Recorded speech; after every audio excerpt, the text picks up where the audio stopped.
It's time for Soul Patch Reviews.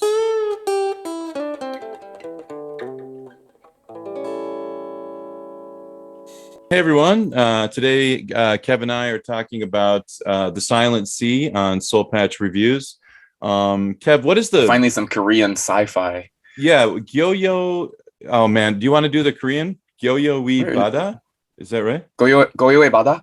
Oh, there we Ah, yeah, go. there it is. Okay. Goyoe Bada. Yeah, Goyoe Yes. Bada is the Silent Sea. This is a recent Netflix series, which is a I would put this in the genre of I don't know if you'll agree with me or not, but sci-fi horror.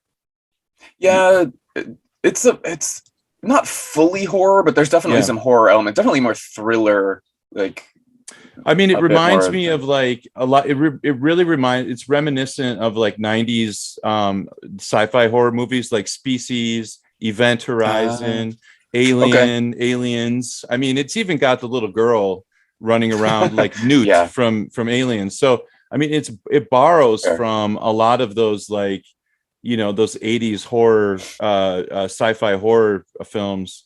Although Yeah, it's there not. definitely is a bit of horror element. Like people are dying and you don't know why, and it's somewhat of a not crazy like bloody death, but still like graphic and Yeah. painful looking. Um, well, maybe we could just get into. I mean, do we want to give away? Are we going to do spoilers on this one, or do you want to just? I mean, We might have to. we might have to a little bit. We can try and stay away from big like ending spoilers. Okay. But I mean the idea is that it's based, sometime in the future, probably like what, I don't know, 100, 200 years in the future, something like this. Like Something they like didn't give that. a year, I don't think. Hmm. So the idea is that the Earth has run out of water, Right. right? And so they're doing this stuff in space on a moon base to try and, well, actually at the beginning it's not really clear why they're You going you up have there. no idea, and you just know that there's like there are certain cards, like you have certain levels of water rations that you get. So essentially, on Earth, they're rationing water. There's implications later in the story that some of the people have never even been in a swimming pool. Like that Right. idea is now like historical, and or antiquated.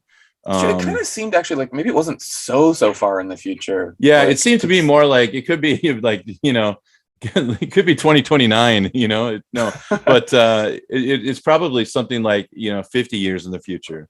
Seems maybe something like that. more legit. I'll just go ahead and start with my take on it. Was the first two episodes. Mm, I actually stopped watching it after the first two episodes because it starts very, very slowly and nothing happens essentially. yeah, it Like, is very slow. It's like what am I watching? What's the show? What's the story? What's yeah. if this I were mean, the it's trying to set it up, but if this were like right, they're setting up things, but it's essentially the setup should not be two 50-minute episodes. Like mm, basically, like yeah, they crash land on the moon and they walk into a building. I mean that like a lunar base. That's two episodes. I mean that's like yeah, the credits for most science fiction movies if you're setting up a science yeah. fiction They movie. could have done a So lot better of, instead of showing the whole like opening and showing like the main character. What was her name? The doctor. oh yeah, Uh, I forgot the name. I just know that Song like it stars Jian, Jian, Song Jian, yeah, Bei Duna. Yeah, I've yeah. seen her before. Actually, I knew that actress. Oh, Bae is an international star, and Gong Yu is Yeah, a huge star too. You might remember him from you're right. Busan Hang, and Haven't seen that actually. Bae is Nothing. you'll see her in like some of I can't remember what the Wachowski films, and Hmm. also Kingdom. She's in that Okay, she zombie was in epic. Sense8. We saw her Yep. in that, which was a bizarre show, but not Korean, so we don't need to talk about it. she Um, she can kind of go back and forth between Hollywood films and Korean films. She does that yeah, kind of transition back and forth which is often. pretty cool. Yeah. So anyway, I think like the setting, going back to the setup, they really, it, instead of spending the first two episodes like showing about the history and really showing the setup, right? I think you're right. They probably could have jumped into getting us on the moon a little bit faster and then done some of the setup, some of the background later on through like flashbacks and things like that to kind of Right. to set the scene. And some of this I think is a function of like, this is a student film as far as as far as I understand. Like it was a short film made by Che Han Young, and they liked the short film so much that they gave him a budget to develop it into a full series. Gong Yu is actually one of the producers of this. His production company is one of the producers of the show, and he's the star of the show. You can see the cracks in the special effects. You know what I mean? Like it's not as smooth as some of these really high level, Hollywood films. It's a little awkward when they're walking on the moon. Yeah, I know you commented to that to me in our chat, and I definitely agree. When I was first watching it, I was just like, "What is happening here? Yeah. Like, what is this walking?" Yeah, the moonwalk, their low gravity walking was a bit funny, but I mean, it's not a big deal. It was just I'm so used to such realistic sci-fi these days that at the beginning it did take it away a little bit from me, because I really enjoy like science-based science fiction, like really like true to science stuff as much as possible. And the like crashing on the moon story, like the way that the rocket launch happened and the crash and everything, I was just like, this is just a little bit, it feels like they're writing this just to have to create some drama here or something. Like right, exactly. And also it was, this isn't how science would work. Right. I totally agree. They were trying to create a dramatic. They were trying. They're trying to stretch a 6-episode show into an 8-episode show or a 9-episode show, and you don't need filler. They had a good story there. Tell it in 6. Like, why does it have to be 9? I don't understand that. But I'm being nitpicky, because after around episode 3. Things actually start to get the reason I think it's a horror movie is because, I mean, it's basically your standard haunted house story. You know what I mean? Like, it's just instead of a haunted house, it's a base on the moon, and they're going through these chambers, and you don't know what's around the next corner, and there's a what you think might be an alien creature. I do want to get into the water aspect of it, though, because the real theme is that there's not enough water on Earth, and these people are dying where water is shooting out of them that looks like as clean and clear as the water you would see from a Rocky Mountain creek or something. It's just they're essentially drowning from water in a world where water is very difficult to come by. Exactly. And so and at that point I was ready to give up on the series. I'm like, this is stupid. If the water inside, I know that humans are made up of like 90% water, but if water were just to shoot out of your body, it's not going to come out like a clean tap water. It's going to be messy and bloody. However, there is a twist to it that I hadn't anticipated that kind of explains it. And I thought, and that was actually a really good little twist and a good piece of writing, because it pulled me back in. I was like, oh, okay, so this is the reason. I couldn't imagine a reason for it. I thought it was just basically they were getting the water sucked out of them, but that's not actually what's happening. It's not that. I do think, like, talking about how the CG and the lack of true science is a bit strange, I think is an interesting criticism for us to have, but I don't think that's something that we should really rate the show on. No, right? Because they're creating their own universe, right? It's sci-fi. It's not in our universe. It's in their universe. And so the things are a bit weird in there, but it works. And they do explain it pretty well, like you were saying with the water coming out.